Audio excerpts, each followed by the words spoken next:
Ho ho ho! Merry Christmas! And we're back. Greetings, everyone. This is Lucian Vâlsan, broadcasting from Cluj-Napoca, Transylvania. As always, alongside with me is Herr Jon Gunnarsson, broadcasting from Deutschland, and our producer James Huff, broadcasting from the States. Greetings, Jon. Good evening. Didn't you get the memo that you're no longer supposed to say ho ho ho? Because it sounds like ho as in whore? That's very misogynistic of you, Lucian. Okay.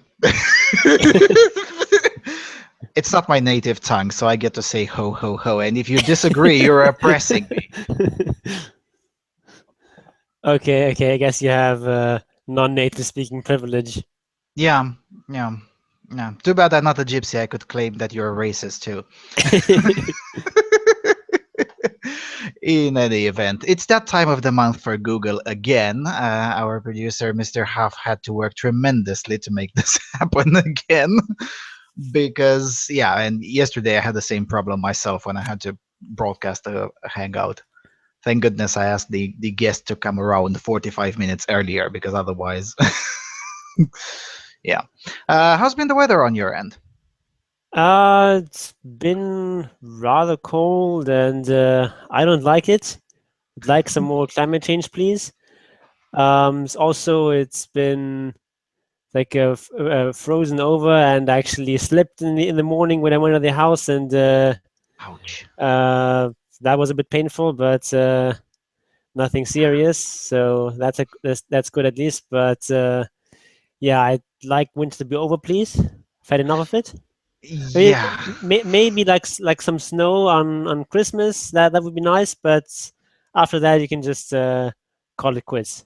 Yeah, I can totally agree with that. If I were to have it my way, winter would last for 9 days, from December 23rd till January 1st, January 2nd, and that's it. It would be summer all the rest of the year. Yeah, I didn't have the chance to sleep over because it hasn't been snowing that much, but it's been extremely cold in the last few days, way beneath zero even during daytime.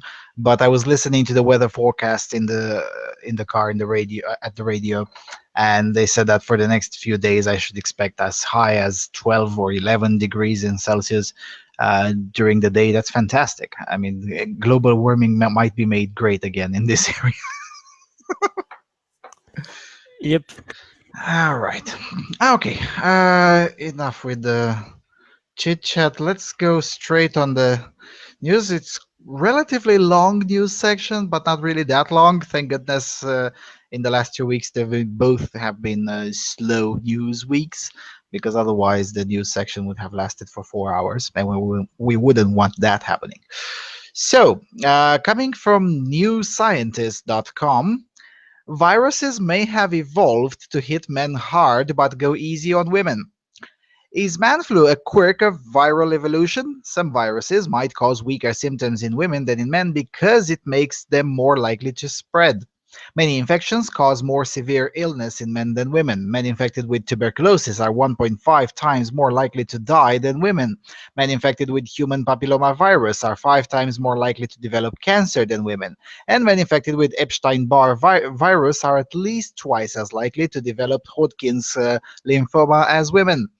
Many think this pattern is because of differences between the sexes' immune systems. But another explanation is that women are more valuable hosts. Women can pass infections to their children during pregnancy, birth, and breastfeeding. So there's an evolutionary pressure on viruses to be less harmful to them, says Francisco Ubeda and Vincent Janssen at Royal Holloway University of London.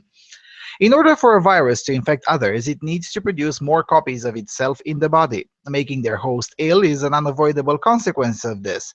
That's not something a pathogen particularly sets out to do because it's shooting itself in the foot, should it have one, says Janssen. The researchers used mathematical modeling to show that for pathogens that affect both sexes, natural selection in theory should favor those that cause less illness in women, so as long as they can be transmitted from mother to child. This evolutionary pressure, they argue, could explain a long-standing puzzle: why human T-cell lymphotropic virus type 1 progresses to leukemia much more commonly in Japanese men than Japanese women, but affects both sexes equally in the Caribbean. They argue that this discrepancy is because women breastfeed their babies more commonly and for longer in Japan, giving the virus more opportunity to enter another host. For this to be the case, though, the virus would have to be able to detect whether it's inside a man or a woman. We don't yet know how it would do this, but it's not impossible, says Janssen. There are all sorts of hormonal and other pathways that are slightly different between men and women, he says. If we were to identify a mechanism that would open the possibility of manipulating it, we could try to make the virus think it's in a female body rather than a male body and therefore take a different course of action, says Janssen. The only The study emphasizes the need to conduct clinical trials in both sexes rather than predominantly in men, as is often the case, says David Dunot, an evolutionary biology at the University of Toulouse in France. The parasites themselves are behaving differently in males and females, so we need to know what they do in both sexes, he says. It's refreshing to consider pathogen evolution as an alternative explanation for sex differences in diseases, says Sabra Klein, who researches differences in immune responses at Johns Hopkins Bloomberg School of Public Health in Baltimore. But she says the model's assumptions about HTLV1 transmission in Japan and the Caribbean ignore other variables such as ethnicity or culture that could also be involved. Janssen now plans to look at animal diseases such as retroviruses that cause cancer in chickens. When flocks of chickens are infected with a particular virus, we see that more of the male chickens develop tumors than females, he says. Could selection pressure on viruses bolster men's claims that are affected more strongly by colds or flu? It wouldn't be expected, says Janssen, as mother-to-child transmission isn't an important route for flu viruses. To me, the man flu sounds like an excuse for men not to go to work, he says. Now, discounting the last two paragraphs, which are more or less irrelevant, and the last one being bullshit, uh, does it sound like something reasonable to you?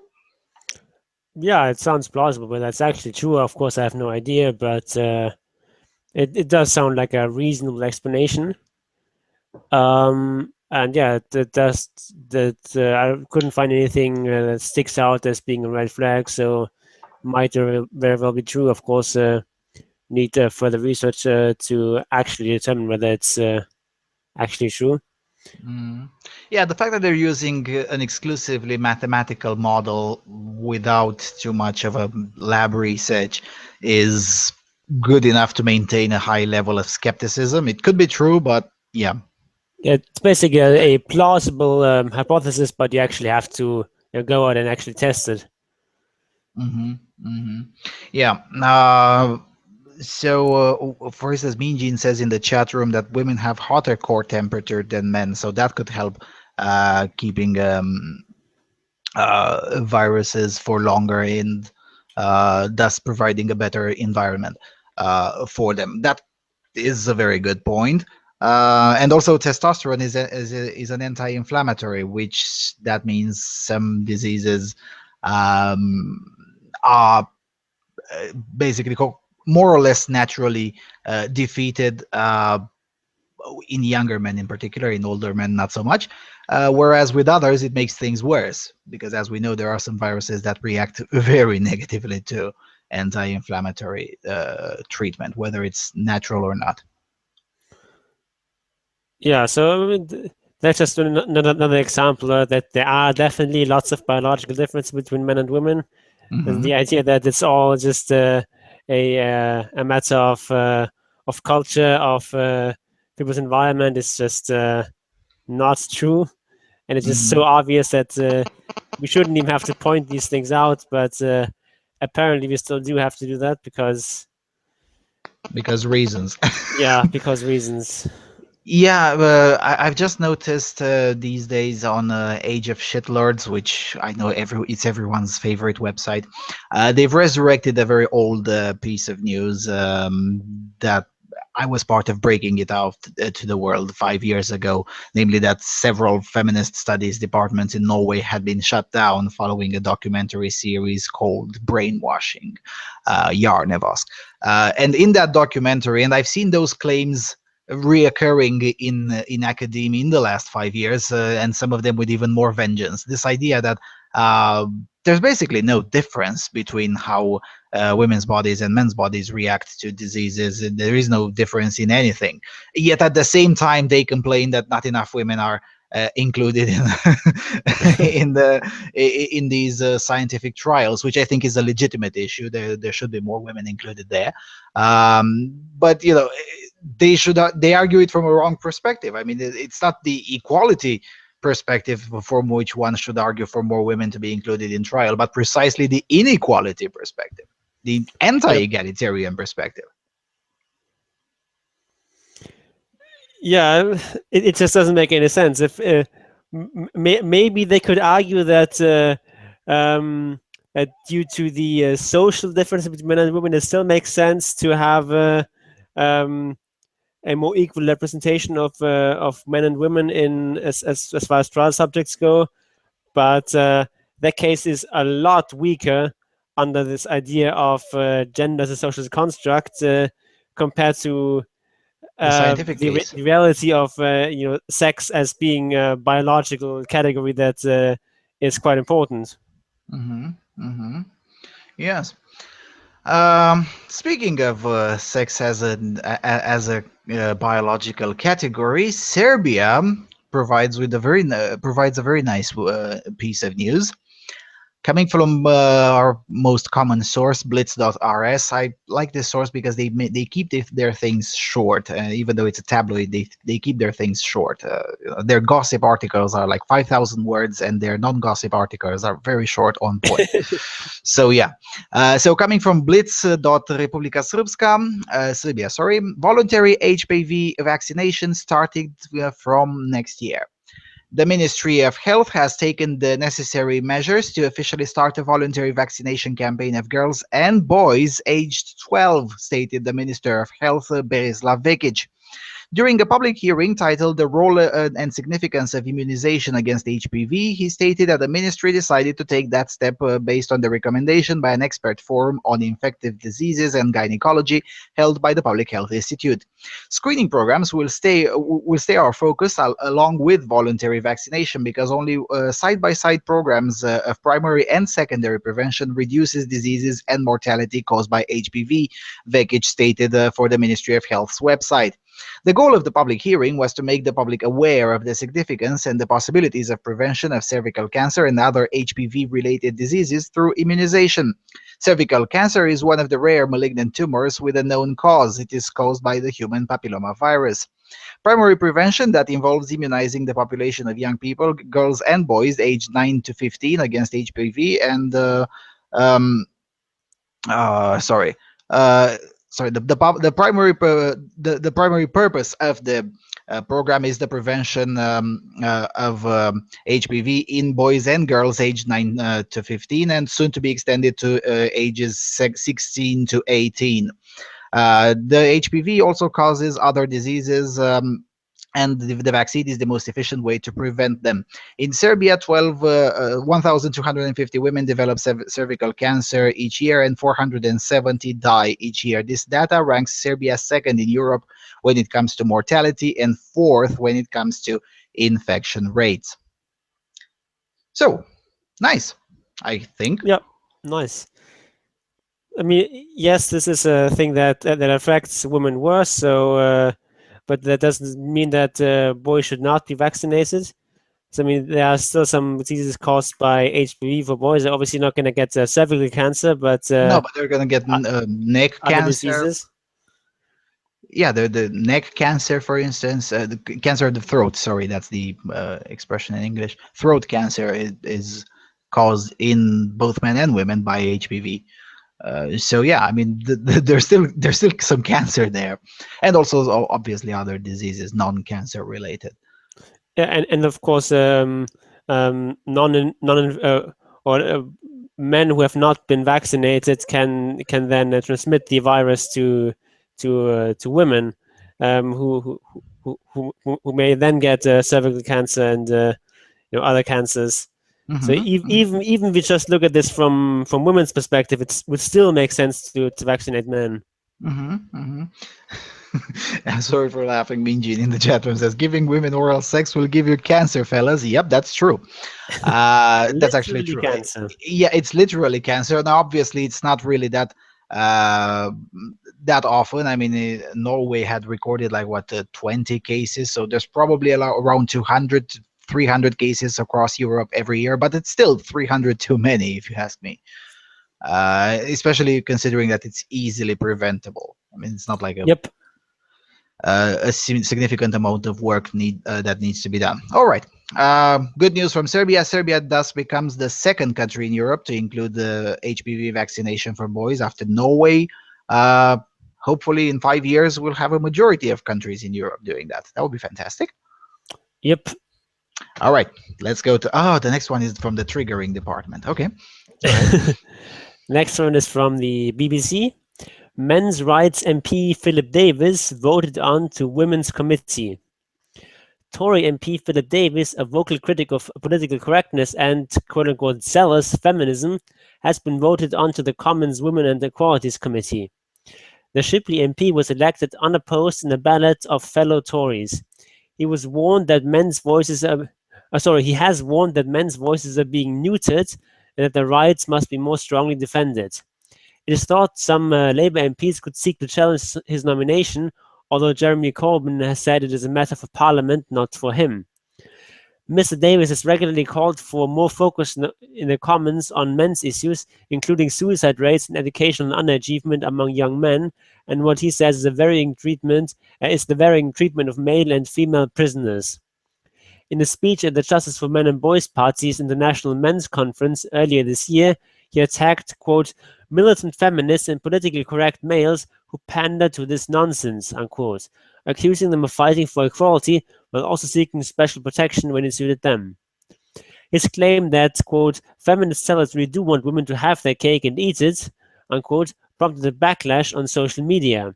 In a newspaper article last month, he complained that there was a women and equalities minister, a Commons committee devoted to women's issues, and a women's question time in the Commons, but no equivalents for men.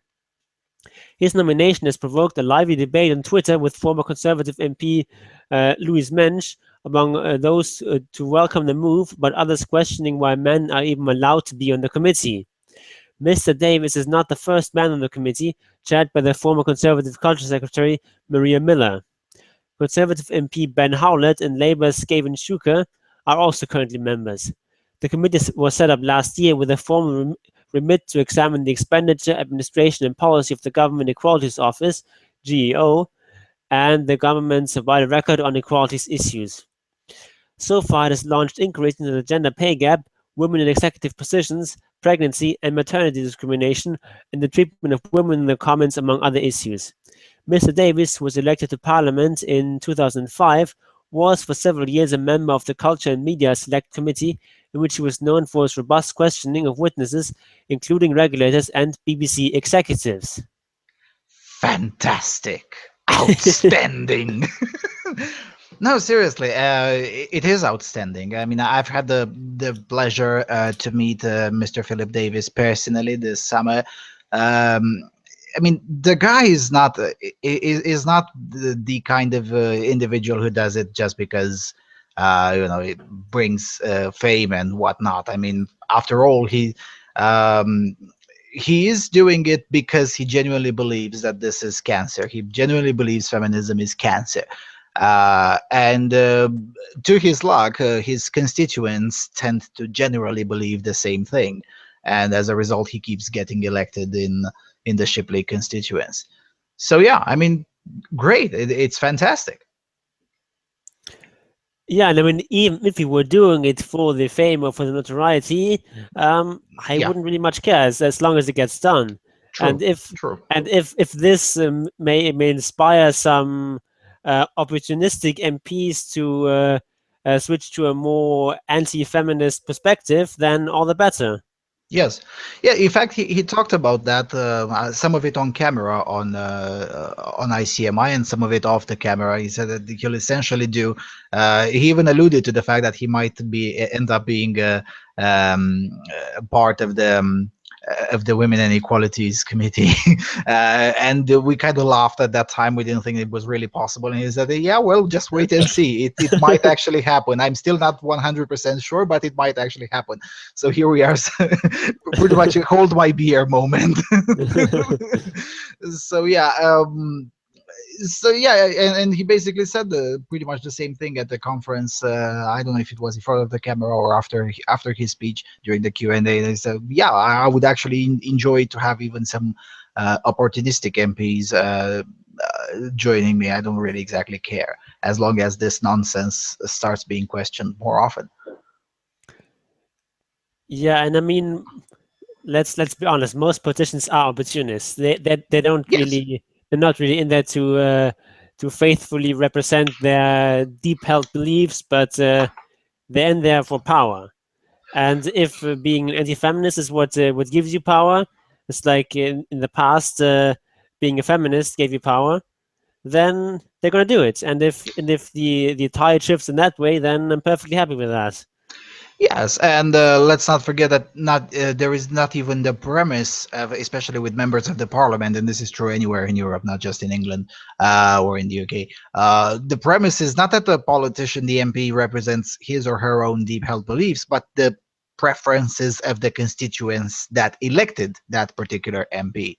And as far as I remember, Shipley is a very conservative constituents that generally tends to dislike these um, gender-specific measures and political correctness in general. So he basically does what he's supposed to do, representing the preferences and the opinions of his constituents.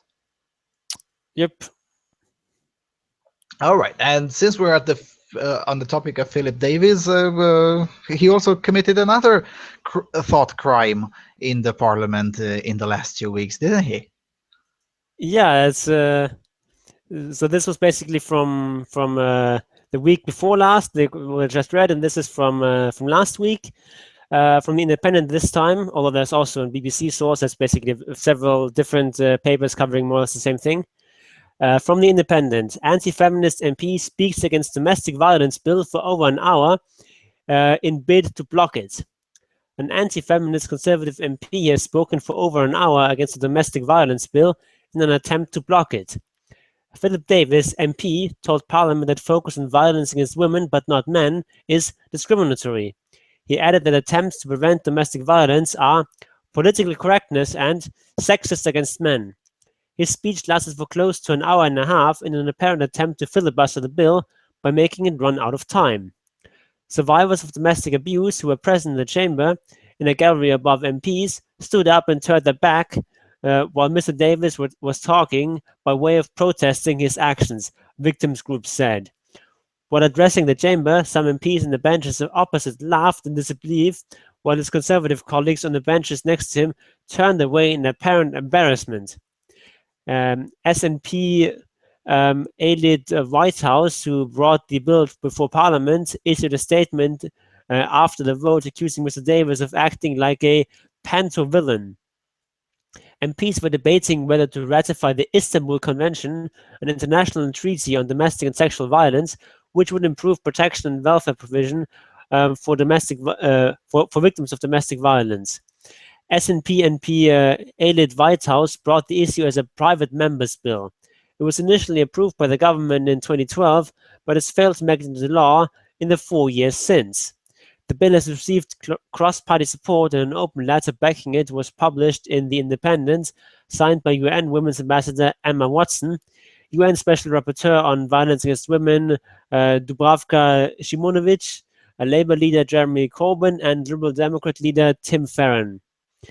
If passed, the bill would require the government to put forward an official timetable to ratify the convention as it agreed to in 2012. Mr. Davies, who represents the Shipley constituency, was last week elected to the Women and Equalities Committee.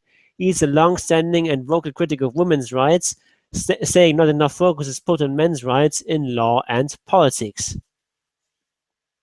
Again, outstanding.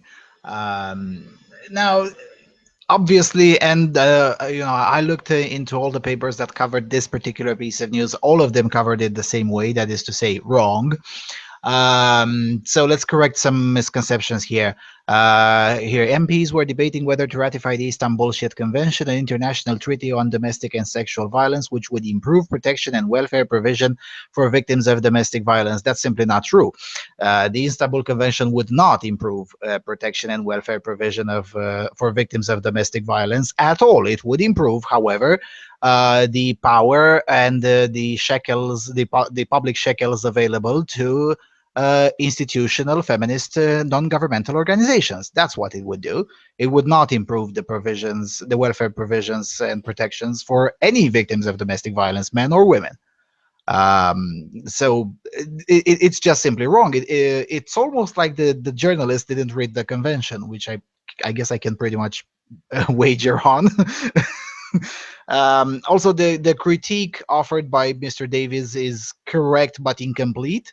Yes, the bill is discriminatory, but that's not the most outrageous thing about it. The most outrageous thing about it is that it unduly increases the power of the state to the benefit of ideologues, the feminist ideologues.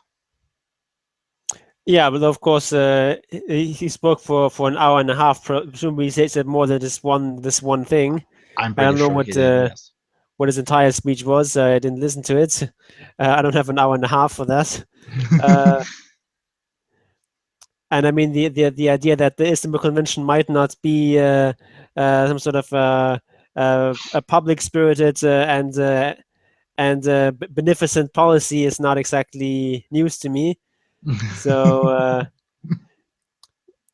I mean, What is astonishing to me is that there still haven't been still hasn't been written any article besides my own, which I wrote in a night 5 years ago.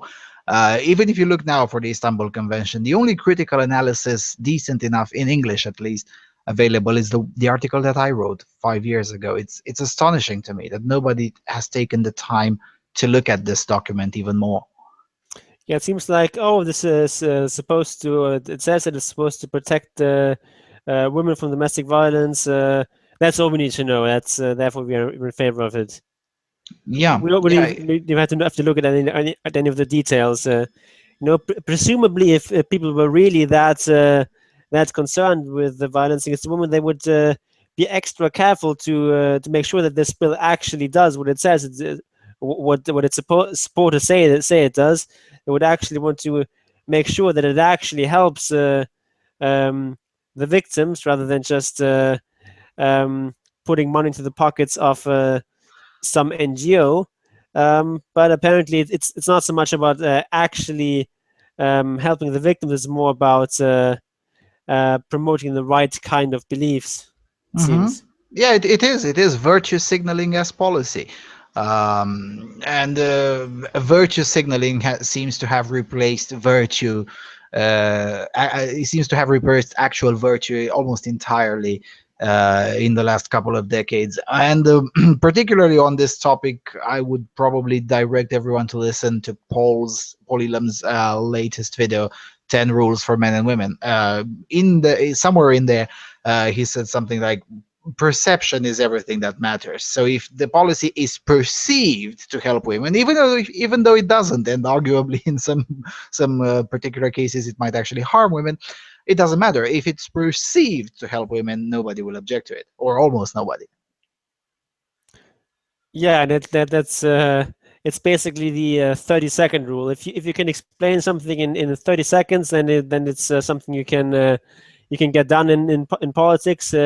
But if you can't explain why something is a good idea in 30 seconds to the average voter, or why something is a bad idea, then you're not going to be able to change anyone's minds, because you're not going to get 10 minutes to explain why something is a bad idea, why something is a good idea.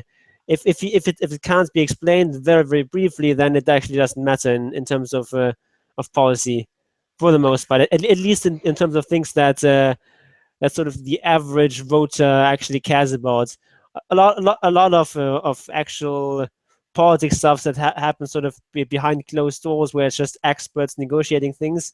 And in these kinds of of areas, the actual details, the actual facts play a much stronger role. But in terms of these sort of sexy topics that the public cares about, like protecting women from domestic violence, it's all about perception. It's all about what you can explain in 30 seconds.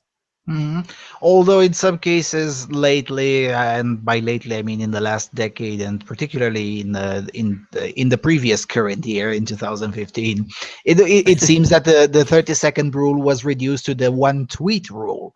I mean, at the very least, in 30 seconds, you get to explain a lot more in than in a tweet. I mean, 2016 was a much better year in this regard than the previous current year, where almost every policy it seems to have. It seemed at one moment that anything that would exceed the length, the maximum allowed length of a tweet, was just discounted outright. Yeah, that's it. Seems to be a very worrying tendency that everything is getting short and short. There's more and more sound bites, and there's less and less actual substance.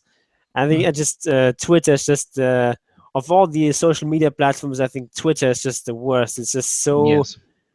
at least of all the popular ones, there's some Mhm. smaller ones that are even more ridiculous. But like there's one platform that I think the only function is that you can send someone the word yo.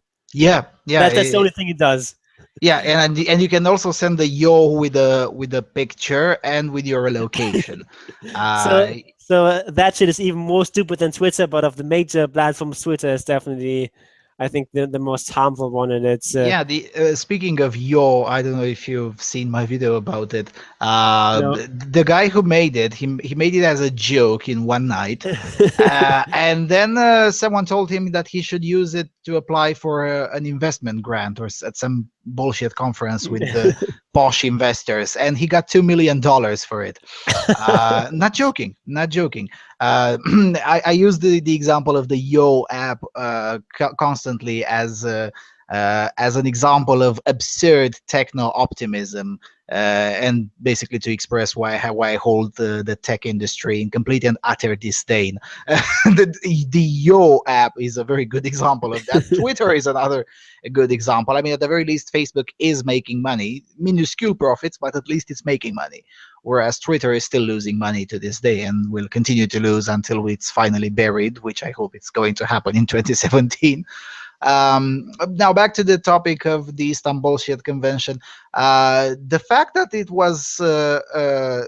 it got an open letter support published in the Independent, signed by Emma Watson and Dubravka Simonovic and Jeremy Corbyn and the Lib Dem leader, whoever doesn't care. These should be themselves good indicators that it's very bad policy. I mean, if you look at the policies ever promoted by UN special rapporteurs and UN women's ambassadors and the Lib Dems and the Labour Party, if you look at their track record, they have a very impeccable track record of being wrong. So, if these people are supporting this, then it's probably a good idea not to adopt it. Yeah, I wouldn't go for that kind of argument, because I mean, if you adopt that argument, you would also have to conclude that I know you shouldn't eat bread because these people also eat bread, and that it's a good idea to, I don't know, torture puppies because these people are against torturing puppies and so on. That's this kind of reversal is not, and it's not a good argument. Well, it's not, but it's a very popular one. You talked about this 30-second rule. What I'm talking here is practical politics. At some point, we're going to have to start doing to these idiots, to these purple poodles, exactly what they've been doing to us in the last decade, which is to say, demonize, demonize, demonize. There's going to have to come a moment when, oh, you're with the UN, fuck off. We don't care what you have to say, like at all, because you're from the UN. Your argument is invalid. These kinds of things will have to happen, because that's the only way you can get these kinds of institutions to either reform, and then go through the natural process of 5 to 10 years where they finally come back to the human race by convincing them, look, we've changed. Here's evidence that we've changed. Please stop saying we're cucks. We're no longer cucks. Or they become dismantled, which would be my preference. I mean, the UN is one of the most useless institutions ever created, at least in recent history. I mean, I have to try really, really hard to find one argument why the UN should exist, and I don't think I can find one. Even the EU has more logic to exist than the UN. Yeah, like in some American schools, they have this thing called a model UN, where children sort of play as being the ambassadors of various countries, and they discuss some sort of policy issues, and it's sort of supposed to be good for political education and stuff like that. But for the most part, that's really what the real UN does too. It's still just people just discussing meaningless things. It's basically just a glorified debating society. Yeah, I mean, the second you have Anita Sarkeesian arguing on the UN of their what was it called, the harassment bandwidth or something like that. I mean, the second you get to that point, that should make it obvious enough for anyone that, come on, this is not a serious body. It's just not. I mean, even debating societies are more serious than that. And considering the amount of orgies and drinking parties that are organized by debating societies, or at least used to, I mean, at least they do something practical. The UN doesn't even do that. Yeah.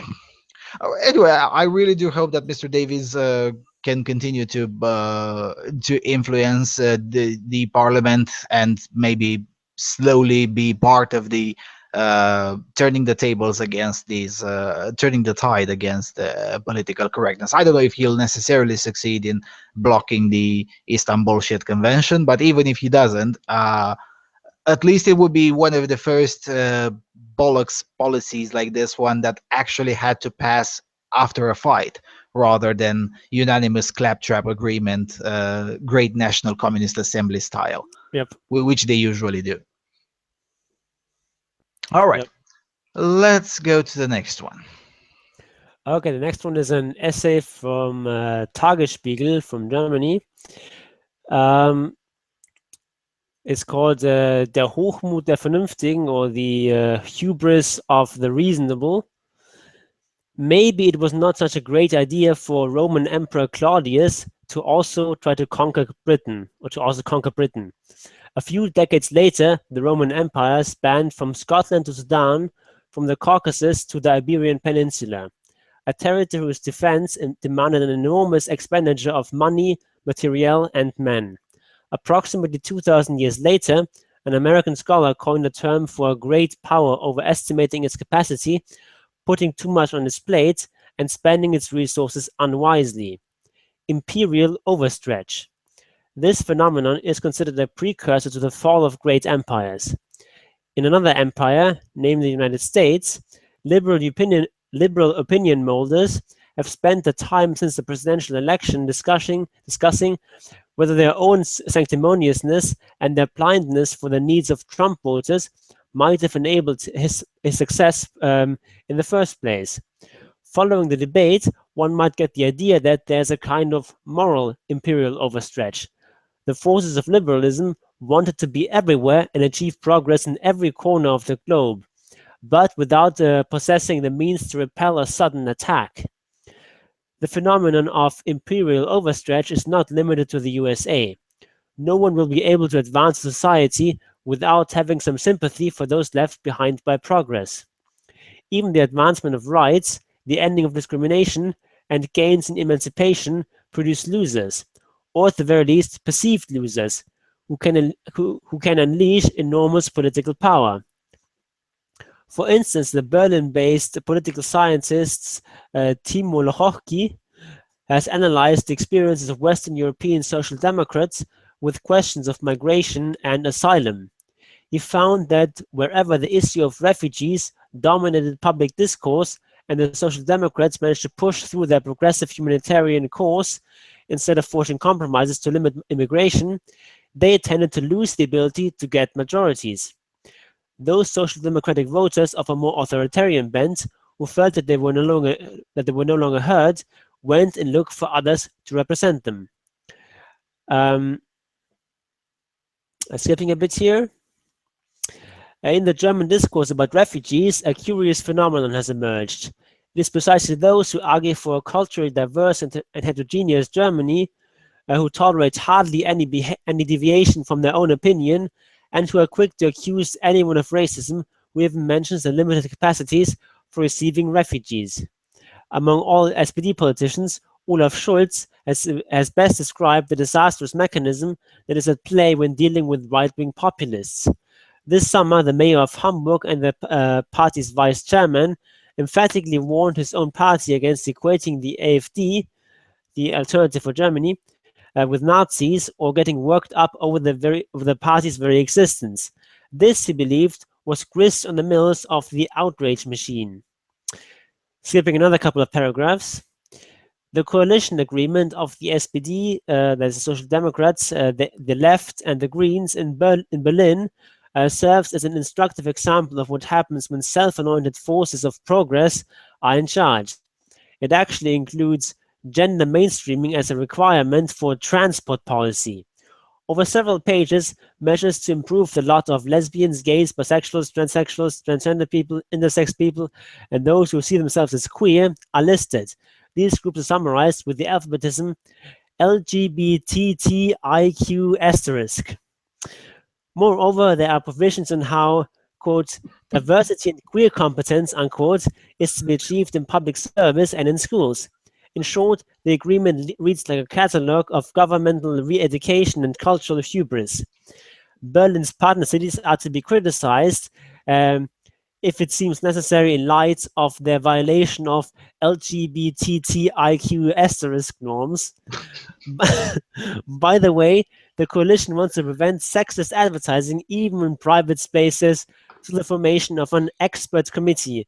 And here my translation skills failed me because I found no way of putting Experts asterisk Innenkomitee into English, because, well, experts is just not marked for sex or for gender in English. Yeah, and this is all I'm going to read from this article because it's extremely long. I've skipped like 3/4 of it. But yeah, I think it's a really good article. Makes a lot of good points. It's written from someone who is presumably on the political left, but who recognizes that something has gone wrong somewhere, and maybe we shouldn't be quite so crazy anymore. Maybe we should be a bit more self-reflective and a bit more reasonable. I actually perceive the existence of this article as a bad thing. Why? Because I don't want the left to wake up. No, I want them to dig deeper. I want them to overreact and continue to be idiots like they've been since the election of Donald Trump. I want them to crank up the outrage machine because I want them humiliated. I want them to lose badly. Them becoming more moderate and waking up now, it's dangerous. I think it's far more progressive to encourage them to be to be even more insane. And I mean, at least 10 years outside of power would do them a whole lot of good. Sometimes you become too crazy and you have to take a break. This is what happened with the conservatives somewhere in the mid-90s. And so they stayed 10 years, 12, 14 years outside of power. Meanwhile, now the left has become too crazy. They have to get the fuck out for 10, 12, 14 years. It almost sounds like it almost seems like the natural cycle. And no, I don't think they still haven't shown us full leftism. I want to see full leftism before they lose. I don't know if it makes sense what I'm saying, but I just basically don't perceive it as a good news. Of course, he's correct with criticizing the gender mainstreaming in subways, and what the fuck is that? I mean, come on. Banning sexist advertising in private spaces. And how the hell are you going to do that? You're going to send city hall representatives to see what posters I have on my wall in my living room? Really? Yeah, I don't know if they by private spaces they mean like people's living room. But I think more like billboards owned by private companies and stuff like that. I think is what they're I talking see. about. I see. Well, But Swedes I'm are not doing actually that. sure. At least Stockholm is doing that. The rest of Sweden seems to be slightly saner, but Stockholm is trying to do that. Yeah. Good luck. So Good so, luck with that. so apparently Berlin needs to catch up with Stockholm because otherwise it's no longer the current year.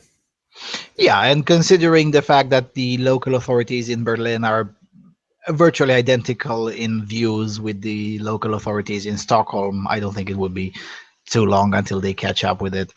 Um, but at least Stockholm is still fiscally sound. Not the same thing cannot be said about the German capital. Last time I checked, Yeah. they were in tremendous debt. They solved that in any way? No. Of Of course course not. not. Of course not. And of course, it wouldn't actually pay for them to solve that problem because with the way this what they call Länderfinanzausgleich works, where the basically if you're one of the poorer Bundesländer, then you get money from the others, and if you're Hmm. one of the richer ones, you have to pay to the others. Hmm. So So everyone's it, competing. Which one is poorer? yeah, it's not quite that bad, but it's at least a significant disincentive towards solving that financial problem that Berlin and a number of others have.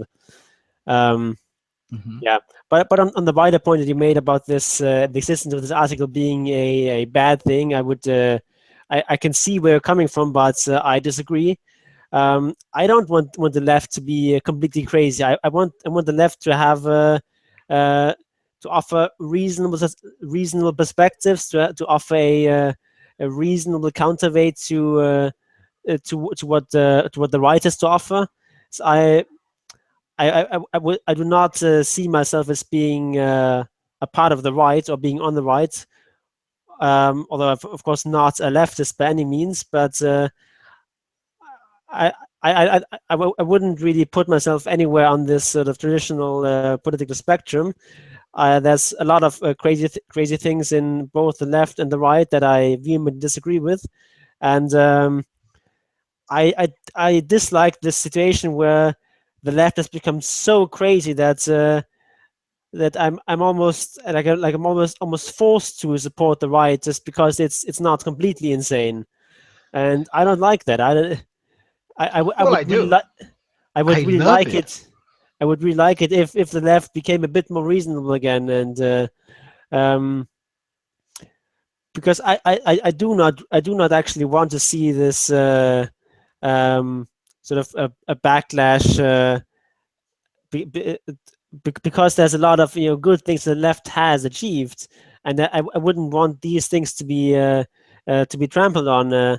I wouldn't want I don't know, for example, say homosexuality becoming illegal again or something like that because all these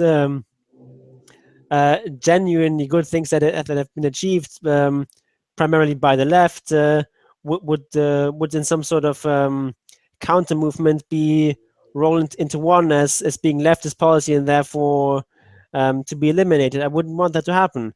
Um, and Well, it is true in Germany, but for instance, in Eastern Europe, except East Germany, uh, homosexuality was made illegal by leftist authorities, by commies. Until then, it was not illegal. In the 30s, when my country had a right-wing theocratic government, there were actually brothels for lesbians. Whereas when the forces of progress came to power on Soviet tanks, all of that was gone. So you can see why I'm a lot less tolerant with anything leftist, because most of the times it's just not tolerable. In my ideal society, there will be only a center and the right, no left, um, because because I don't think the left has anything useful to offer. and historically, on a global perspective, never had. Sure, here and there in some countries, sometime maybe, but globally, overall, generally, no, no.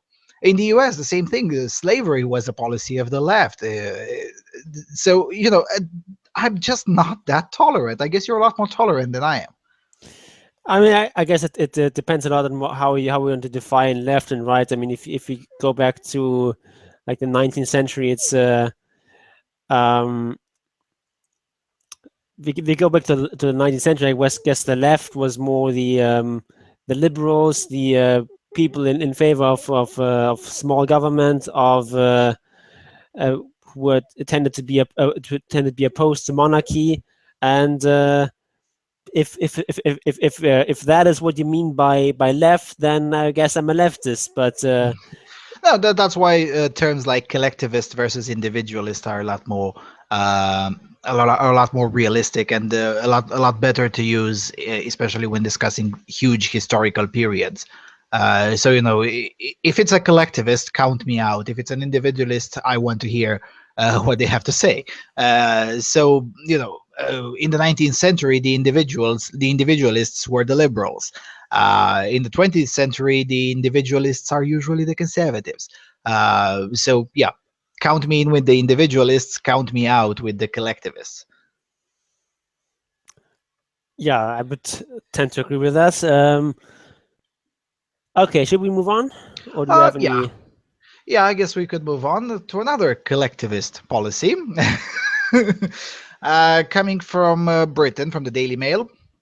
Uh, One progress, two steps backwards. Ex-husbands who don't pay up after divorce could face lose. I guess could face losing their driving licenses or passports. It's almost Christmas time. Editors have a break. Divorced men who try to wriggle out of paying off their ex-wives could face a driving ban. Law reformers yesterday called for fresh sanctions against those who avoid paying divorce settlements ordered by the courts. Among the penalties should be 12-month driving bans and the confiscation of passports, the Law Commission said. The plan for husbands and some wives follows complaints that family financial orders imposed in a divorce and are frequently ignored, and that those who fail to pay cannot easily be punished. At present, the only penalty a wife can ask for if her former husband fails to pay up is a prison sentence, but judges need a criminal standard of proof before they will send an uncooperative divorcee to jail, so the punishment is rarely enforced. The Commission's recommendations mean a husband who has not paid could be disqualified from driving for a year. A court would return his license if he handed over the shekels. However, the report said it would be self-defeating to impose a driving ban on someone who needed to drive to earn a living. Yeah, you think? Because they would lose the ability to make the shekels to pay their former spouse. So it also recommended that judges should have the powers to confiscate passports. Only UK passports should be taken, the reporter said, and they should be given back when the erring spouse pays up. Courts in England and Wales make 90,000 family financial orders each year, and they feature in 3 out of 4 divorce cases. The reporter said, quote, as the orders are made by the court to meet needs, non-compliance can have a devastating impact. Rent or mortgage payments may be missed, basic necessities may become unaffordable, children's standard of living may be affected. Enforcement can be difficult. Ineffective enforcement causes real hardship, results in costs to the state, and undermines confidence in the justice system. I fail to see where the problem is. Law Commissioner Professor Nicholas Hopkins said, quote, the current law for the enforcement of family financial orders is unnecessarily complicated and often ineffective. These problems cause real hardship for the individuals involved. Judges need the necessary power to ensure that those who can pay but choose not to comply with court orders. It would be up to spouses who had not been paid, usually women, to apply to the court for a driving or travel ban to be enforced. The proposals also say courts should have powers to get information on the real wealth of a divorcee who refuses to pay, including access to bank accounts and tax records. But the Commission abandoned the idea of curfews and electronic tagging for spouses who refuse to pay up, deciding this would be too expensive. So it wouldn't be immoral, just too expensive. They also said this would treat divorcees in a too similar a way to criminal offenders. The recommendations will be sent to Justice Secretary Liz Truss, who will decide whether they should form the basis of new legislation. Lawyer Jenny Arnold of JMW Solicitors said this measure suggested will send an important message because they impact on someone's lifestyle and therefore might be the kind of pressure capable of persuading them to pay up. But she said the proposals left loopholes, particularly for self-employed people who may be able to move earnings out of the United Kingdom. Welcome to Airstrip 1. No, seriously, I mean, Yeah. there's no way I can treat this evenly and unbalanced. No, I think this is absolutely insane. Yeah, I'm not sad at all that some of these divorce settlements can't actually be enforced. You Yeah, won't see me crying in the tears over that. yeah. And, oh my God, her rent payments or mortgage payments may be missed. I don't care. Basic necessities may become unaffordable. I don't care. Children's standard of living may be affected. She should have thought about that before filing for divorce. Enforcement can be difficult. I don't care. It undermines confidence in the justice system. I think that's a good thing, not a bad thing. Confidence in such a justice system should never exist in the first place. It should be a priori assumed to be degenerate and insane and cretin and whatever. No. I mean, I don't understand the problem. Oh, nobody trusts your corrupt judicial system? Good. Good. They shouldn't. Nobody should. Yeah, maybe the way to get people to put more trust in the justice system is to make it more just, less, and have it abuse its power less. Maybe then people will trust it more. But no, instead we should should just abuse its power even more, and then it will get people to trust it. Yeah. Yeah. And again, let's not forget that what they mean most of the time is these sorts of, they call it divorce settlements, but they mean different than what a settlement means in the United States. Because in the United States, when you say a settlement, it's usually the lawyers of the two parties negotiate. You give me this, I'll give you that, whatever. That's a settlement. In the United Kingdom, these settlements are actually imposed top down by whatever cranky judge you have the misfortune of being in front of. That's a settlement by UK standards. Most of the time they tend to be very unreasonable. I mean, if you look for the tag divorce on the Daily Mail, for instance, they have like 4 or 5 cases, like the outrageous cases per month. They're probably a lot more than that, a lot more than those 4 or 5 per month. But even if it's only 5 per month, that still means what 50, 60 per year. It's still a lot of people who tend to be burdened with a lot of people, most of them men, tend to be burdened with these outrageous quote unquote settlements that have no cover in real life whatsoever. Yep. I don't know. I mean, and then they turn around and say, "Oh my God, why don't British men marry? Why should they?" I mean, when you take a look at the morning paper, even if you're a teenage boy, you take a look at them even once a week. If you look at the morning paper and you read 1, 2, 20, 30, 3,000 stories like this, by the time it comes the question of marrying, you're like, yeah, probably not. Probably not. Yeah, maybe not. Yeah, and like similar to many other English-speaking countries, divorce can be extremely expensive Yeah. in the UK, if you, especially if you're a man. That sometimes the orders to pay child support and alimony are just completely unreasonably high. Something that in some cases it's just impossible for the man to pay it with his income. Like there's some cases where someone has to pay more than 100% of his income every Mhm. month, and it's just impossible to fulfill some of these requirements. And it's no surprise that men are getting ever more reluctant to marry, and Mhm. It's especially bad in the Anglosphere. Mhm. Um, in most other European countries, um, these sort of things are a lot more reasonable. Maybe not Yes. reasonable, but at least not nearly as unreasonable. Yes, and it is particularly bad in North America. I mean, look here, even in this article, they're like, oh, come on, we can't do that because it would treat divorcees way too similar with criminal offenders. But in North America, they have literal debtor's prison over alimony debt and Yeah, and specifically for that. yes, and specifically for that, generally debtor's prison is immoral and banned, but unless you're divorced and unless you're a man, in that case, debtor's prison is okay, specifically for that. So it's probably the worst in North America in this particular aspect, and then comes Britain and the Ireland, and then the rest of us. I mean, uh, in Spain, for instance, Spain was very close to the Anglosphere, but then they've come to their senses. They kicked the socialists out of the government, and they're slowly but surely rolling down the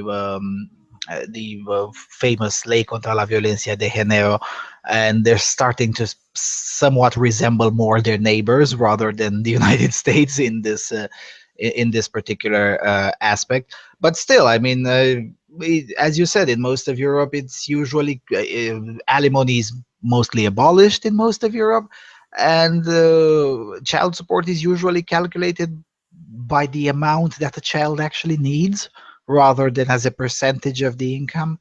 So it's a lot more in line with reality. What I would, I guess, want to say. Yeah, there's often some sort of allowance for a minimum amount that the man gets to keep. Like in Germany, it's something like I think 1,100 euros per Mhm. month that you definitely get to keep no matter how high the child support payment is actually is, or no matter how low your income. There's still this amount of money that you can definitely keep, so that it's not possible for the payment to be more than you actually earn. It's not Mhm. possible.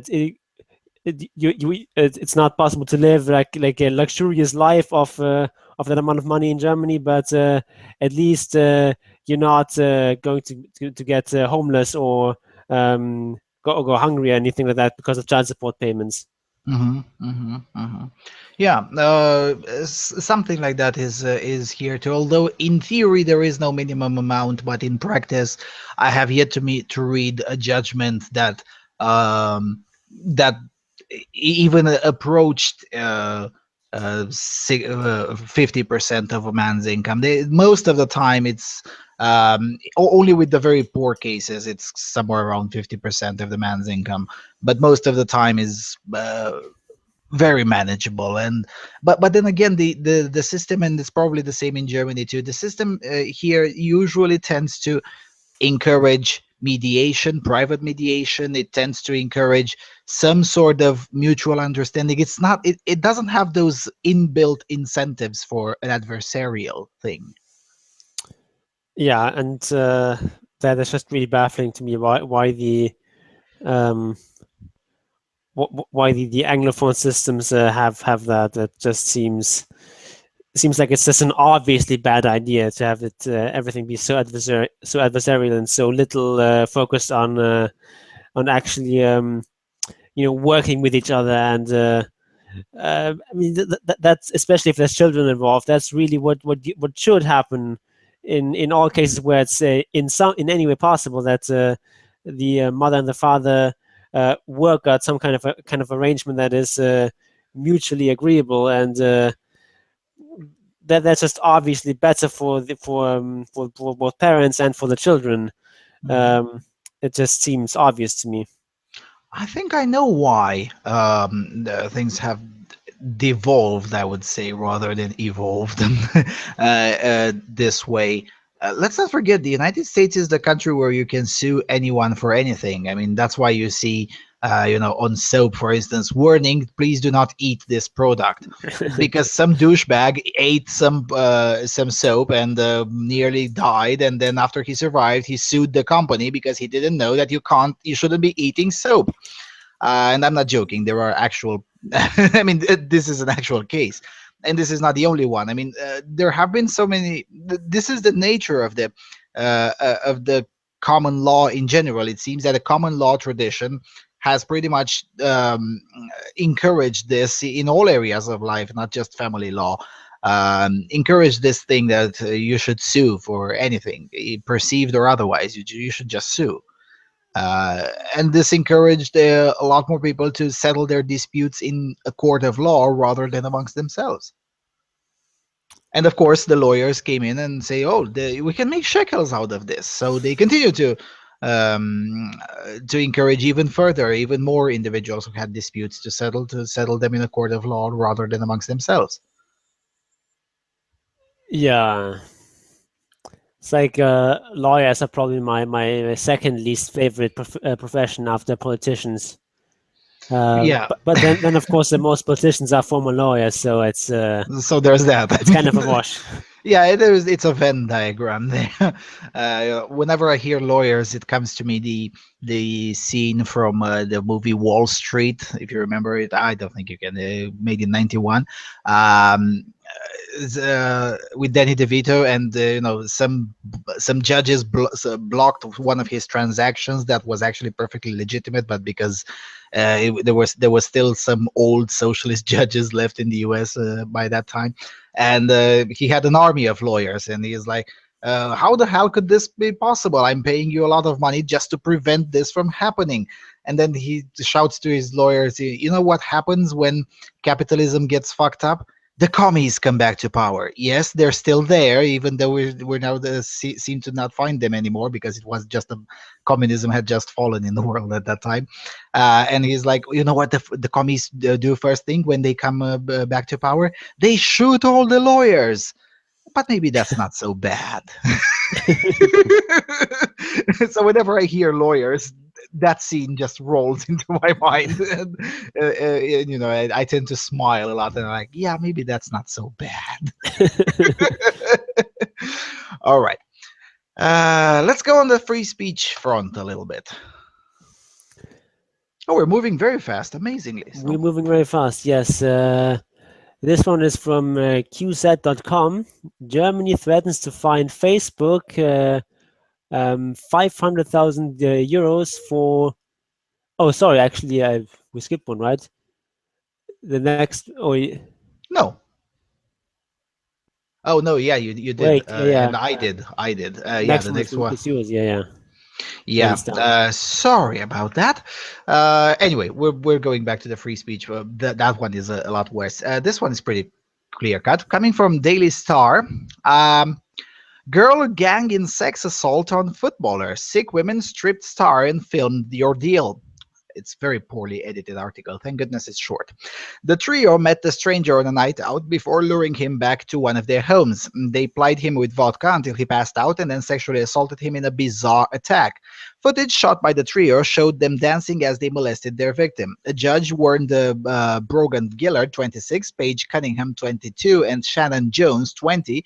They faced jail after they admitted sexual assault at Preston Crown Court. Not guilty pleas to charges of sexual assault by penetration and causing actual bodily harm were accepted. The court heard the clip showed the 20-year-old victim, who cannot be named for legal reasons, on the floor as Gillard cut his hair and sliced vegetables over him. Gillard brandished scissors and asked, put it in his bum before parting the cheeks of his bottom.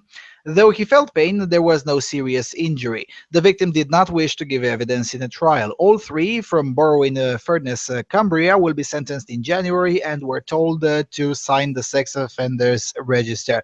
Gillard also admitted to unrelated child cruelty charges. Wow. Yep. It's interesting that it's called a bizarre attack rather than a gang rape, which would have been definitely called had the sexes been reversed. I mean, at least they called them a gang, which is, I guess, progress. In the past, they would have probably called it an affair 4 or 5 years ago. Yeah, and they're calling them sick and so on, instead of just calling them, I don't know, confused or disturbed or... Yeah. There's nothing there about there's no sort of sob story about their background, how they weren't loved by their parents, or they were molested by their father, or something or other. It's just the facts of the case, and um, that is a good thing. Yeah, it is, and sometimes, especially newer people who are into this red pill conglomerate, because we've come to be cross audiences with pretty much with all sorts of people, some of them lovely people, some of them not so lovely, but and nevertheless, um, especially the newer people to this stuff, they think that we're somewhat pontificating when we say, look, here's a little bit of a progress here, here's a little bit of progress there. But the fact of the matter is that the language of the press has changed to the better over the course of the last few years. I mean, I've been doing this show since 2013, since March 2013, and I remember when I had to go on a very large rant after an article like this one, which usually, as you said, it contained all sorts of sob stories, how the female rapists weren't loved by their parents, as if I'm supposed to care. um, this is evidence of progress. The way the reporting has changed, not good enough, not probably not fast enough for our tastes, but nevertheless has changed to the better. Yeah, I'm actually really surprised by how fast things are going. I Yeah. would have expected this to take much longer than this. So I'm actually quite happy with the progress that we're making. Yes. Yes. I guess what you and I have is a conflict with idealists. Idealists, they're like, we're not making any progress. We should be smashing everything. And well, it's not like that. Practical politics takes time, and it usually takes a lot of time. And the best you can hope for is to move just a little bit the ball towards mental sanity during your lifetime, and maybe those who follow you can then pick up the slack and maybe move the ball even a little bit even further towards mental sanity. It's not a fast process. It takes a lot of time. Yeah, it's just unrealistic to expect that you can change deeply ingrained cultural attitudes within a year or two. It's going to take much longer than that. Yes. Yes, and considering that we've been starting to successfully push back for what, 4, 5, 6 years, it will take decades. It's nowhere near as clear cut. Oh my God, we're going to change everything in 2 years. Yeah, no, no.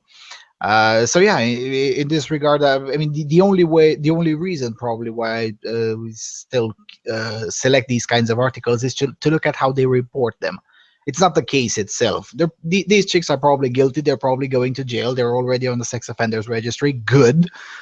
But the way they report, that's probably the only thing that we're still evaluating in these kinds of stories.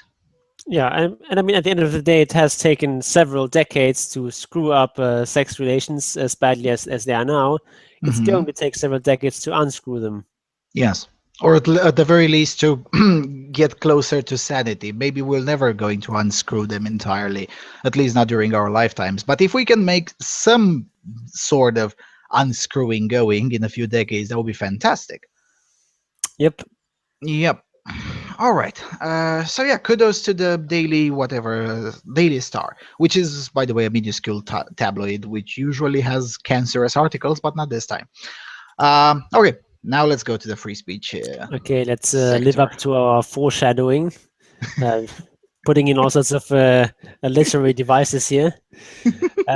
Coming once again from QZ.com, Germany threatens to fine Facebook 500,000 euros for each fake news post.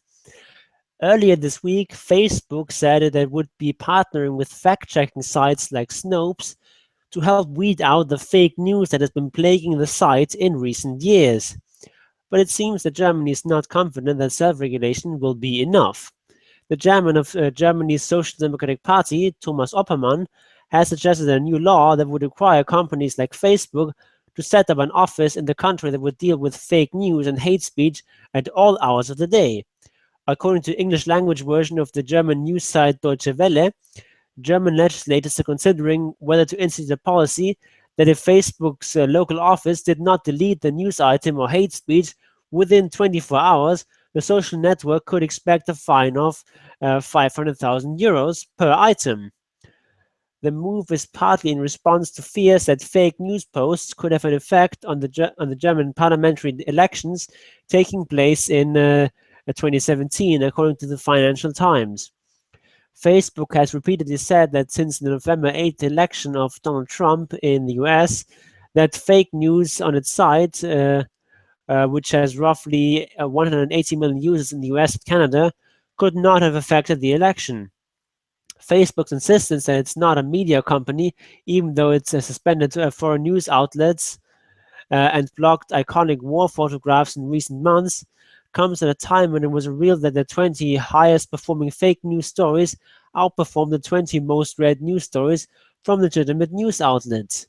The ruling coalition in Germany, which includes the Christian Democratic Union, Chancellor Angela Merkel's party, has said it wants to have the laws in the books mitigating the spread of fake news and the hate speech before the 2017 election, according to Deutsche Welle. Explain that, Jon. Which parts? Why? I mean, first of Well, all, Germans, they tend to like censorship. They wouldn't put it in these terms, but they really don't mind censorship very much as long as the right things are getting censored. That's usually my impression too. Sadly, yeah. Anyway, that's how I would usually go to censorship. That's as long as we're just moving the bad stuff, then it's okay. Of course, people disagree on what the bad stuff is, and so Yeah, that's the people thing. on the right Who in Germany are of course very much opposed to that because they know they're going to get targeted by this sort of thing. Whereas people on the left tend to like it because they know that their allies are going to be the ones targeting, not the ones being targeted. So yeah. Yeah, all the time when I hear, that's why I was part of a coalition that successfully opposed a quote unquote hate speech law in this country, and I will continue to be in every to try my best to be involved in every effort to counter the emergence of such retarded legislation in my country. Because whenever I hear any argument that comes like this, oh, we should remove fake news because look, it outperforms legitimate news outlets, or we should remove hate speech. It's always the same question: who decides what hate speech is and isn't? Who decides what's a legitimate news outlet and what isn't a legitimate news outlet? Who made and if they answer, well, it's whatever council, and I'm like, who made them God? Who made them the arbiters of truth? By what, on what criteria? Yeah, and there's just no objective criterion of how to determine whether something is fake news or not. Because I mean, the very nature of news is that it's things that happened recently, so often not all the facts are known. And I mean, if you look at the things in retrospective from like a distance of a couple of months, a couple of years, then maybe you might be able to make some sort of better determination. But still, it's still not going to be perfect. A lot of things it's going to be a matter of interpretation, a matter of how you frame things. And I mean, even if you do report things in a factual manner, you can still be quite misleading without making any actual false statements.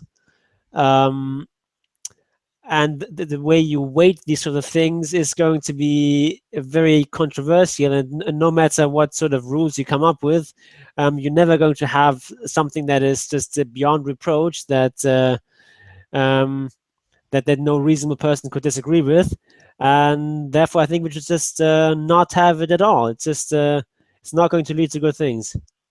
Yeah, and it also, of course, depends on the topic. I mean, if the topic is a cat has been hit by a car in whatever neighborhood, you can actually have an entirely neutral, facts-only news reporting.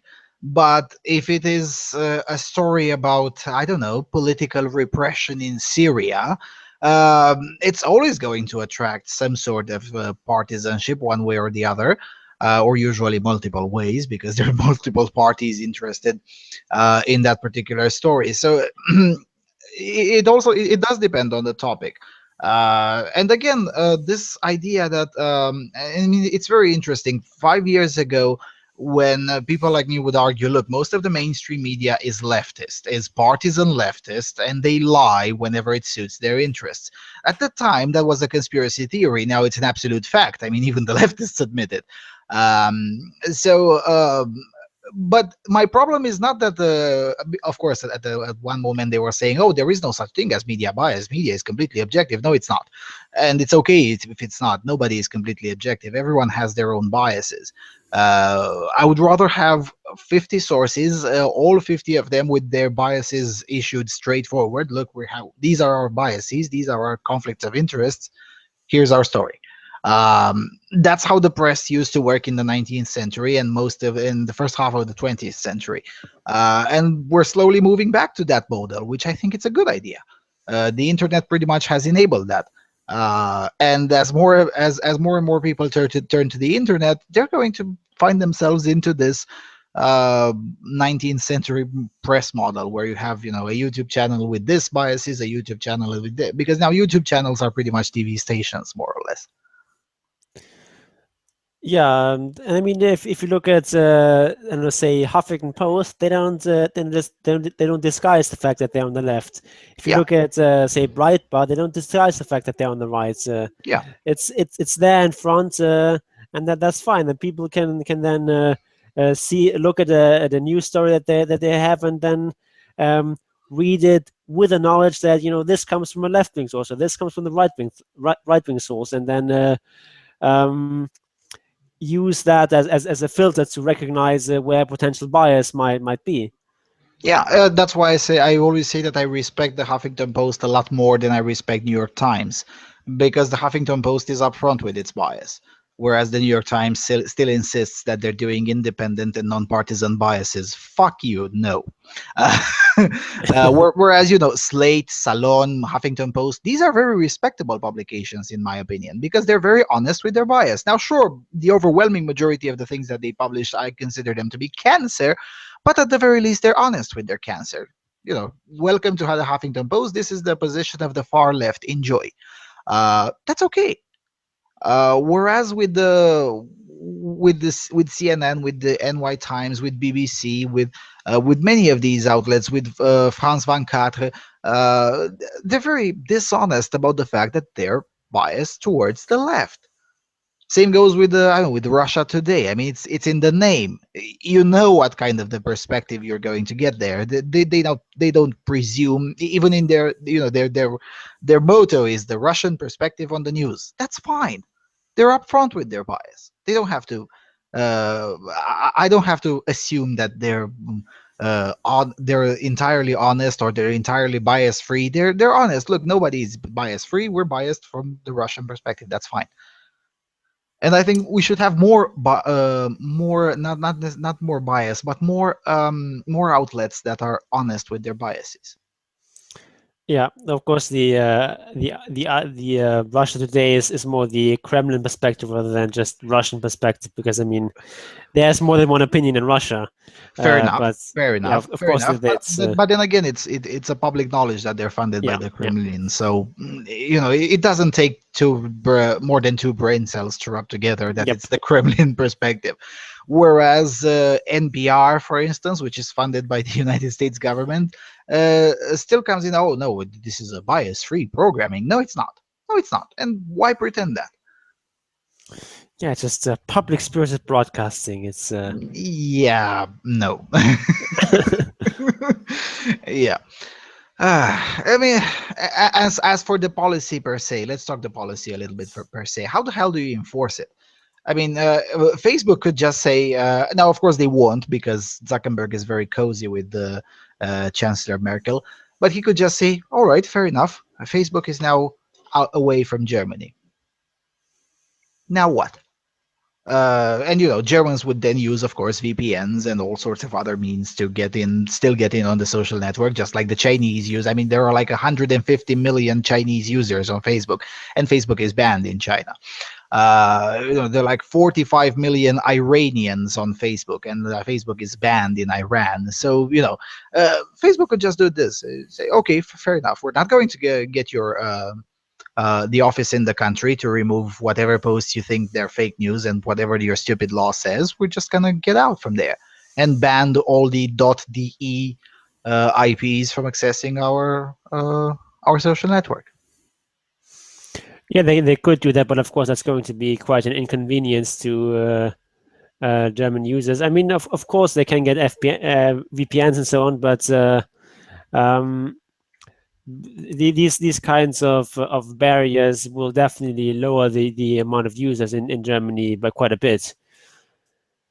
And Sure, of course, at Facebook least on will. first, at least on the first glance. But sorry, if it persists and if the political establishment doesn't back down, over the long run, Germans would probably learn, just like the Iranians did, that knowing how to use a VPN and knowing how to use the dark net is a necessary skill in the current year.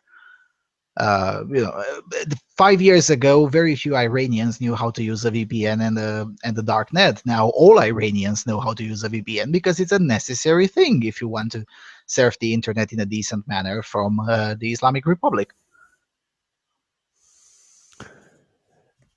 Yeah, but I mean, I don't really see that happening in Germany on such a wide scale because people will just probably use some sort of other platform.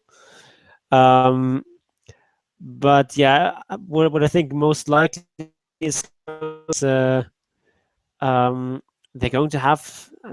I don't know if this law is actually going to pass. It looks like it might, but if it passes as such, then I think Facebook will more or less comply. They will put up some sort of office that just they will probably have some sort of policy in place where they just very liberally delete news when it gets reported to them, and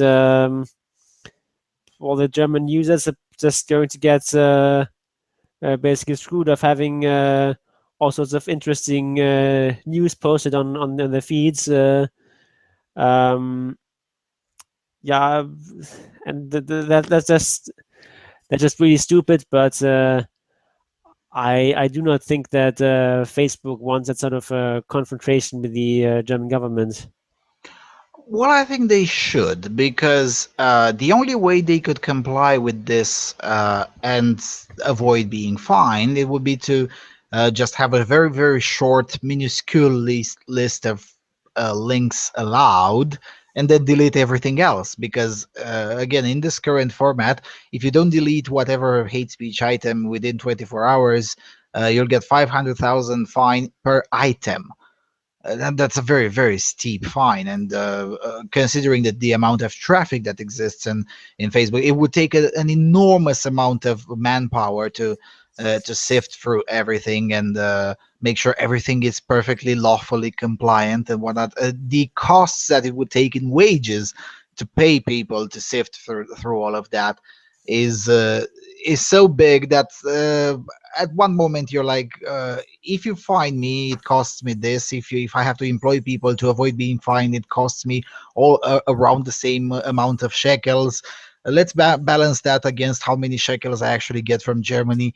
It might actually be cheaper to go confrontational. Yeah, I mean the way this is phrased here suggests that if it's just posted on some obscure person's Facebook page and 10 people see it and it's not removed within 24 hours, then you have to pay the fine. But I if the law actually is implemented in this way, that would be extremely surprising to me. Um, Probably it's more something like it actually has to be reported by someone, and then they have to 24 hours to delete it or not. I guess that seems like more likely implementation, because the way it's phrased here is just completely insane. So I don't think that's going to pass in that form. I don't know. The very idea that such thing is seriously discussed, rather than outright dismissed as lunacy, is just baffling to me. It really is. Yeah, Germany is just not very big on free speech, unfortunately.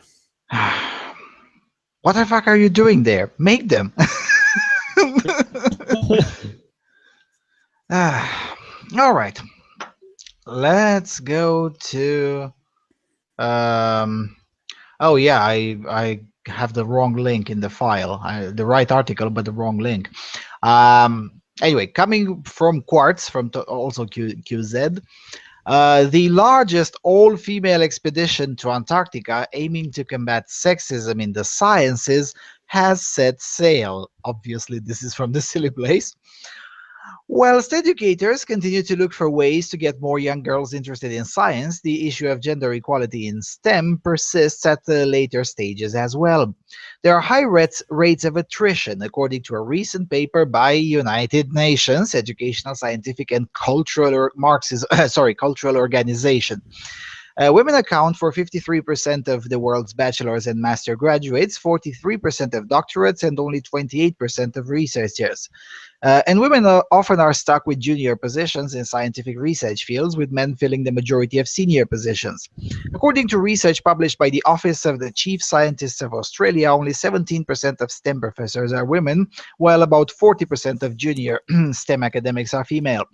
This is in some part because of sexism in the field of scientific research. There's a very high level of unconscious bias that plays out in all kinds of ways, says Jess Melbourne Thomas, a research scientist with the Antarctic Climate and Ecosystems Cooperative Research Center. Some women are unfortunate enough to experience very direct discrimination, whereas for others it's manifestations of this unconscious bias that can affect them. Sounds like the boogeyman to me. Melbourne Thomas was discussing these issues with Fabian Dattner, an Australian entrepreneur and management expert, when the duo came up with the idea of organizing the largest ever all-female expedition to Antarctica. The trip, which is part of the Homeward Bound project, began on December the 2nd from Ushuaia, a port city in Argentina, and will conclude on December 22nd. So they must have arrived yesterday. I have yet to find that news. On their ship, the MV Ushuaia, the women will discuss the latest research on climate change, focusing on Antarctica, share their work with each other, participate in leadership exercises, and strategize about how they can apply what they see to their work in the future. The 76 women participating, coming from various scientific fields such as engineers, academics, social scientists, doctors, Antarctic and Arctic specialists, physicists, and teachers. Quote, we want to facilitate women with a background in lots of different fields of science to bring that knowledge towards policy and decision making to address climate change, close quote, said Melbourne Thomas. The aim of the journey is not only scientific, but also to create a network of women in the sciences, that can support each other in changing the way leadership roles in their fields are filled, says Melbourne Thomas. She hopes to organize trips like this once a year for a decade and eventually create a network of 1,000 women. It's hard to explain what is happening on the MV Ushuaia, on a ship in the southern ocean, surrounded by icebergs and the vast, wide, compelling scope of an Antarctic archipelago seen through every window. I wish the world could see this, writes Dattner, who is on the trip.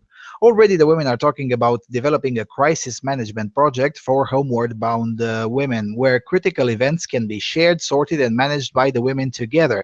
That sounds like anyway. They drink, they play, they are already collaborating on a multitude of ideas to bring us together, as women have done for eons. Antarctica has been is been anyway an especially difficult place for female scientists to reach. While the U.S. Navy established McMurdo Station, the main American base in Antarctica, in 1956, they categorically refused to transport women in the 50s and 60s. It took until 1969 for the first American team of women researchers to reach Antarctica. Progress has been made since then. Being able to work in Antarctica or the Arctic can still be challenging. Sometimes you have to be away for up to a year at a time, which can be particularly difficult for women with children, says Melbourne Thomas. The question is, how do we build more supportive systems to allow that to happen better? While she has traveled to Antarctica before, she opted to skip this voyage as she recently had a baby. Ultimately, the voyage is an attempt to speed up pace of change of gender equality in the higher reaches of STEM. If you try to project out into the future to try to think about when we might see more equal representation of women in leadership positions, it's on the 100 to several hundred-year timescale, Melbourne Thomas says. This is a bit ridiculous. Homeward Bound is very much about how we can speed things up. Dispatches from the voyagers are filled with wonder and excitement. At the top of the slope, we lay on our bellies and peered into the black depths of crevasse, writes Fern Hames of her experiences at Portal Point on day 9 of the voyage. Hames manages science communication and collaboration with at the Arthur Rilla Institute of Environmental Research in Victoria, Australia. We lay on our backs and felt the layers of meters of snow underneath us and believed we could sense the ancient Antarctic continent below us too. We talked about Antarctic history and philosophy and the seal identification and snow and glaciers and Antarcticans and leadership and whale poo.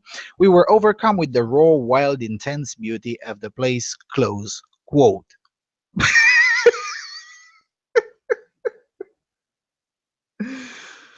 I guess the only good thing about this is that it's done on private shekels. At the very least, they're not burdening the taxpayers with this nonsense, so I guess kudos to them for that. Yeah, where do you even find these articles? I mean, come on, don't tell me you don't like it.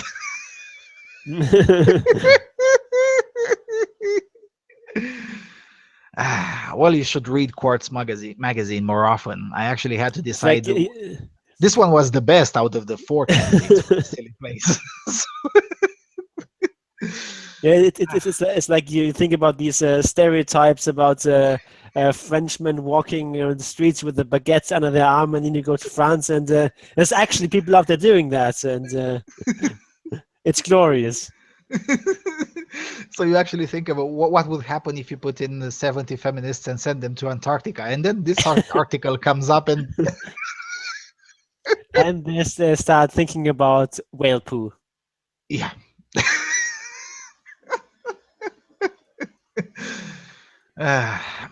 Now it's interesting to me that they kind of sort of mixed up the rather useful individuals in such an expedition, engineers and whatnot, with petty academics, high school teachers, and quote-unquote social scientists.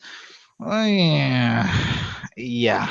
Because social science is very relevant in Antarctica, which is the only continent where actually humans don't live, except for a couple of expeditions. It's like the only place where social scientists should not be. Yeah, basically, yeah. So high school teachers. Okay, I can sort of understand if it's because it says here teachers, not professors. So I presume they're high school teachers.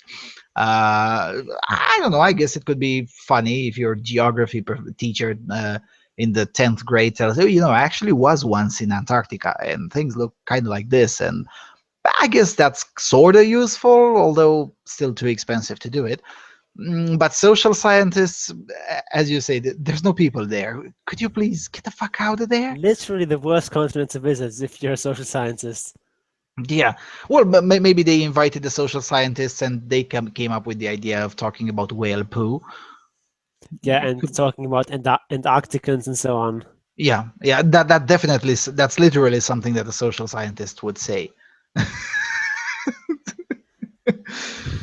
Yeah, I mean, it is really funny.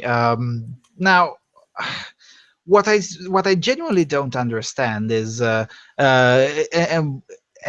make it even more ironic is here. Oh, look, the Americans refused to send women in the 50s and 60s and whatnot. It took all the way up to 69, which is just 13 years after the base was actually established. That is to say, they actually had to train women to be there. So, it kind of takes time to do that. But anyway, so they bash the American mission for needing 13 years to actually train new people and include women amongst them and whatnot. And then say, oh my God, but there's discrimination. And it's also particularly difficult for women with children and whatnot, the initiator. And then one paragraph later, she's the first one to actually pass this voyage because she recently had a baby. So, so, so I mean, do these people? I mean, I guess I understand why there is no biologist with them there, because biologists are sensible people, including female biologists. They're very sensible people. They're like, we shouldn't be here, like, at all. It's amazing, amazing. Yeah, I don't even know what to say about this article. That's just Yeah, I don't know necessarily what I want to say, but what I would like to know is, and I've looked up to see if this particular initiator, Mrs. Melbourne Thomas, very interesting name, by the way. I looked up to see if she has ever written something in the past, and she has, but not on the topics that I'm interested in, namely, what does she hope to realize with this eventual network of 1,000 women to support each other? This sounds like something that shouldn't even exist in science, namely an attempt to create an agitprop group. yep. And I don't know how this can be solved, but the science academies don't seem to be prepared to deal with the wave of agitprop, of political agitprop that's coming to them. And I don't blame them. I mean, they're scientists, not politicians. They're not supposed to know political theory. But I don't know if they can be helped. Yeah, and I don't know. That's just so much of this um,